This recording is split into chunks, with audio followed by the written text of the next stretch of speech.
اظن سمعتوا صوت القرمشه اللي في اول الفيديو. جميله جدا العوامات او لقمه القاضي زي ما بتسموها في بلدكم. اول حاجه هجيب معلقه خميره كده صغيره، بيره او خميره فوريه، وهنزل عليها معلقه سكر وميه دافيه، هسيبها تخمر على جنب، وهبدا احضر المكونات الجافه بتاعت لقمه القاضي. بس هسيب دي تخمر، اغطيها كده لغايه لما تخمر، وهوريكم هعملها ازاي. دول كوبايتين دقيق، هنزل عليهم معلقه سكر ومعلقتين نشا كبار ومعلقه صغيره خالص بيكنج باودر. النشا فايدته في العجينه انه بيخليها مقرمشه كده وبتبقى هشه وجميله.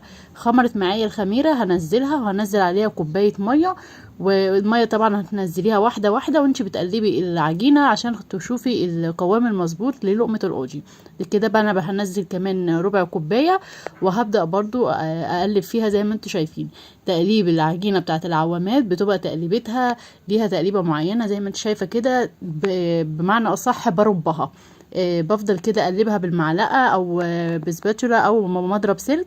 بتقلبيها في نفس الخطوات اللي انت شايفاها دي بالظبط عشان تعملي لها عرق وتبقى بتمط معاكي كده زي المستيكه. بس هبدا انزل بقى معلقتين زيت كده صغيرين وهقلبهم كده، اخليها كده العجينه تبقى ناعمه معايا. كل ما بقلب في العجينه بتبقى معايا ناعمه وقوامها ممتاز للقمه القاضي. بس دي كده القوام المظبوط، تحسي كده اللي هي عامله زي المستيكه كده بتمط معاكي. ده القوام المظبوط للقمه القاضي. هسيبها تخمر لمده ساعه او نص ساعه حسب حراره الجو عندك في المطبخ. ودي كده بعد التخمير بصوا النتيجه بتاعتها جميله جدا. هقلبها كده وهبدا اربها ربه كمان زي ما الراجل بيعمل بتاع لقمه القاضي بالظبط. هربها بنفس الطريقة وهبدأ اشتغل بقى فيها. ممكن بقى تشكليها بكيس حلواني او ممكن تشكليها بالمعلقة زي ما هي متعارف عليها في المحلات. بس هجيب الزيت هسخنه وهبدأ انزل كده بالكيس، هقطعه حتة صغيرة وهبدأ كده بالمقص. هنزل الزيت في المقص كده وهبدأ اقطع بيه عشان تقطع معايا بكل سهولة. هنا بقى هتبدأ كده تطلع معايا فوق الوش وهفضل اقلب فيها. ودي كده هقليها القليه الاولانيه، بتتقلى مرتين عشان تديكي القرمشه والنتيجه الصح للقمه القاضي.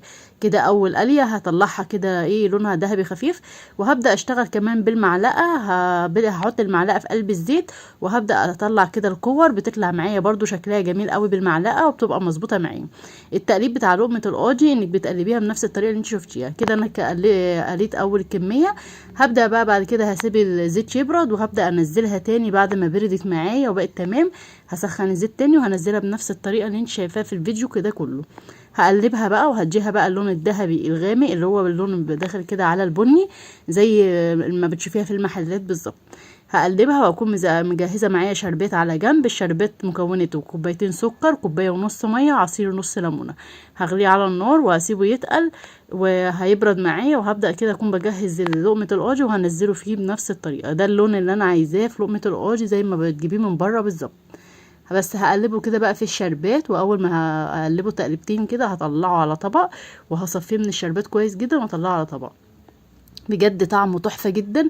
القرمشه فيه بقى رهيبه، وطعمه تحسي ان انت كده بتاكليه من بره، مش عاملاه على ايدك في البيت. حاجه ممتازه. بصوا لقمه القاضي عامله ازاي معايا من جوه وهشه وطريه. شفتوا الهشاشان وجميله جدا. هنا كده بصوا المنظر تحفه بجد بجد، تستاهل ان انتوا تجربوها. ولايك وشير لو عجبكم الفيديو. باي باي.